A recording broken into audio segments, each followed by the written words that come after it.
And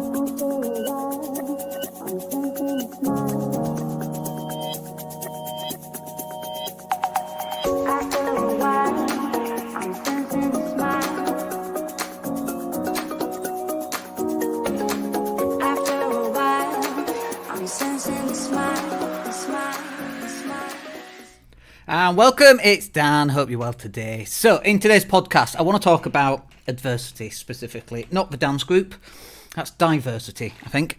I want to talk about adversity. So when you're going through hell, keep going, as Winston Churchill once said.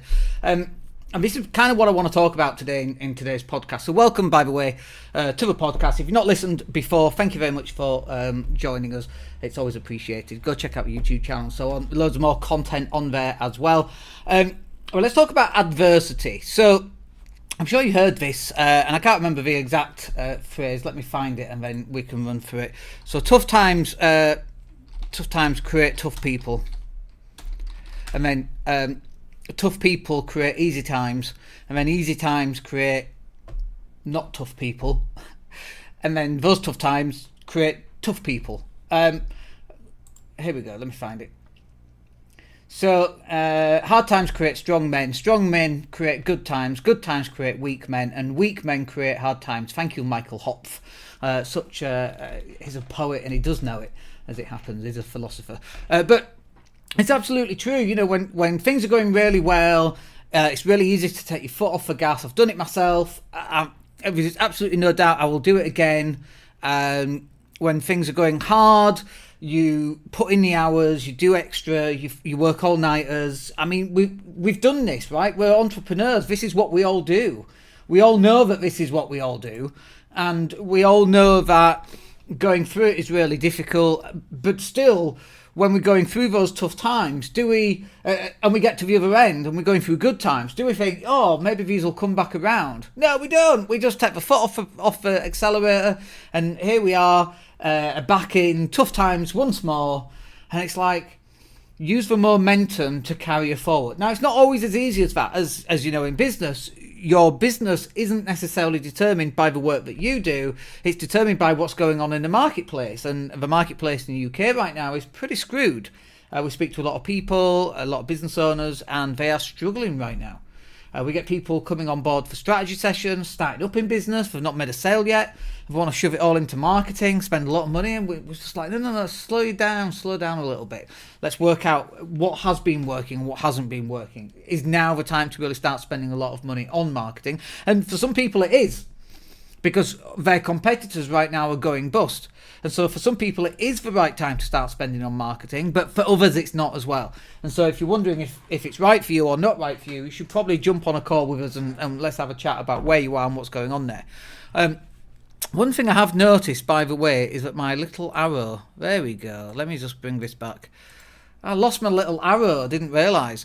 I can't go on without my little arrow. So tough times do create tough people, and so if you're going through that right now, you should, although it might be hard, you do also need to step back a little bit and have a bit more cerebral context about what it is that you're actually going through. The thing that you're going through right now is just a different shape and format of the stuff that you went through before. And the stuff that you went through before that, it's just different. For me it was family court and kids, getting access to kids and all of that kind of thing. Now it's higher interest rates, Section 24, and so we just change. The rules of the games have changed, and so we have to adapt along with those rules. But, the whole family court thing, has that made me a tougher person? Yeah, absolutely. Has that enabled me to go through difficult times and come out the other end? Absolutely. Has it also enabled me to go, do you know what? We've gone through tough times before in the past, and although we might not be in tough times now, like, if we do, I know that I can handle that because I've already handled this, and this. And so the tough times kind of idea does create tough people. If you were born with a silver spoon in your mouth and you had a couple of million quid in your bank account, you never had to work, no wonder people do drugs and get depressed, because they're looking for something.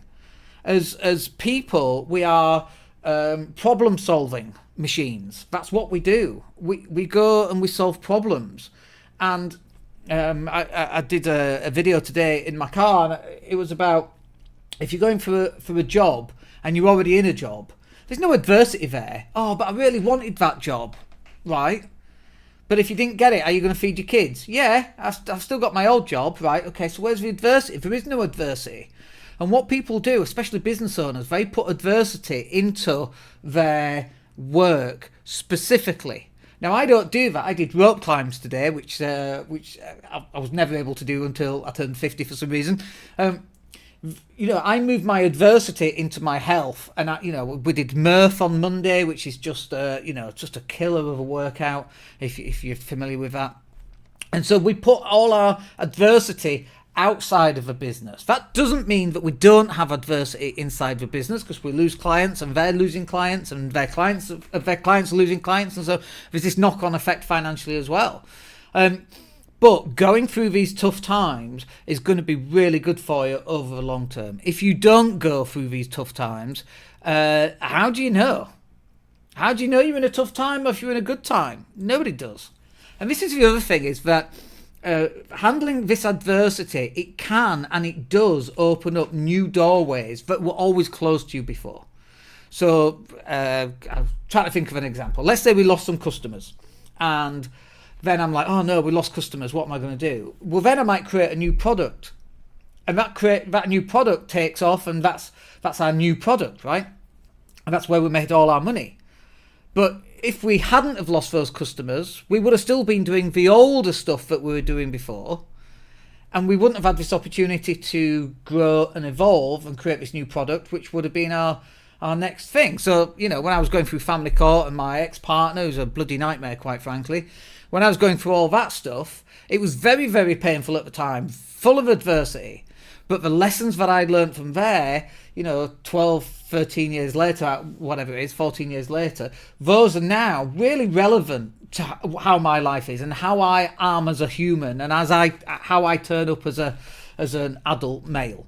And so this stuff that you're going through, it does feel negative, but it can, and it does open up doorways to better things, but you have to allow it, and you have to allow the transition. And this is part of the problem, is we cling on so tightly onto what we used to be and who we used to be, and like those days are gone. I mean, look at the pandemic, this new normal that we have right now after the pandemic. I mean, this is not normal, folks. I know it's supposed to be normal, but this is not the new normal. I hope it's not, because it sucks. No one's got any money. Everyone's depressed. It's hard. It's really hard out there. Bills are so high. Inflation is so high. But in 10, 20 years' time, you look back and go, gosh, we made it through those times. Obviously, if you've got assets, that's going to be a little better for you. But also, when you're going through adversity, there's a lesson in here. And you may have heard this, but you're set to repeat the lesson until you learn it. I'm going to say that again. You are set to repeat the lesson until you learn it. And so the question is, what is the lesson? What is the lesson about this bit right now? Is it about carrying less debt in our property portfolio? Absolutely. Is it about managing the portfolio better? Is it about having more educational products so that if our normal existing day-to-day customers, they disappear because they're struggling too? Is it that, okay, that's okay, because now we can just sell more education products? Yeah, absolutely. So what is the lesson? And these are your lessons, they're not my lessons. I'm learning my lessons. What are your lessons? They won't be the same as mine, because we don't live different lives. We all live very different lives. We all have very different goals and ambitions and lifestyles and all the rest of it, right? So this is not for me to tell you what the lesson is, but you should be asking yourself, what is the lesson that I can learn from this for next time? Because the lesson that you learn will carry you forward in such a way that you won't need to repeat the lesson, because you've actually learned what you should have learned in the first place. I mean, just finally on this, it's about embracing these times that we're going through, because in 5 to 10 years, when you're looking back and you go, oh my gosh, we did this and we did that, and we didn't have food, and we didn't have, me and my wife one Christmas, we didn't buy each other Christmas presents because we couldn't afford it. Things were so tight back then. I look back now and I'm like, why were things so tight? I don't even remember why. I think all my money went on family court. We spent tens of thousands of pounds, an absolute nightmare. But I just remember, we didn't have much money. And as I look back, I was still very happy. But embrace these times, embrace the lessons. You know, if the lesson for you is, okay, I need to work 16-hour days instead of 8-hour days, embrace that lesson. Because maybe that's what you should have done 5 years ago to carry you up. Because don't get me wrong, you're going to go through these tough times and then you're going to get into better times. And then you know what comes after better times? Tough times. Once again, you're going to have to go through tough times. It happens once every 10 years. There's always something, somewhere going on that's going to create these difficult times for you. And so you need to embrace them. Get the lessons so that next time you go through them, you can perform better. For us, paying down the debt, increasing more educational products, having more regular clients, all that stuff really needs a big focus on, because that's where we're heading. So that the next time, in another 10 years, in 2033 or 2035 or 2037, because it's coming, when the aliens land or when the asteroid hits or when Bitcoin explodes or whatever, right? Nobody knows what it's going to be. When we go to war with Manchester, Leeds against Manchester, like whatever, right? I don't know what it's going to be. When the US economy totally collapses and they go to civil war between 52 states, 53 states, I forgot Canada. So, for my American friends, you have to put that in there. Whenever you meet a Canadian, you're American. Yeah, 53rd state, right? Watch the heads explode. It's always amusing. But whatever it happens to be, it will come back around. This has happened before, and it'll happen again. Just to quote Battlestar Galactica. And so you need to learn these lessons. And so start to embrace these and start to question, not why is it happening to me, but what is the lesson for me to learn? How can I take advantage? What have I not learned yet? What have I missed? What bit do I need to implement into my life to improve it so that when it comes around next time, it's smooth sailing? I can just rent a yacht and we'll go around the world and, happy times. Whatever that might be. All right, hope that's useful for you. We'll catch up with you on the next one. My name's Dan Latto. Have a wicked day. Take care.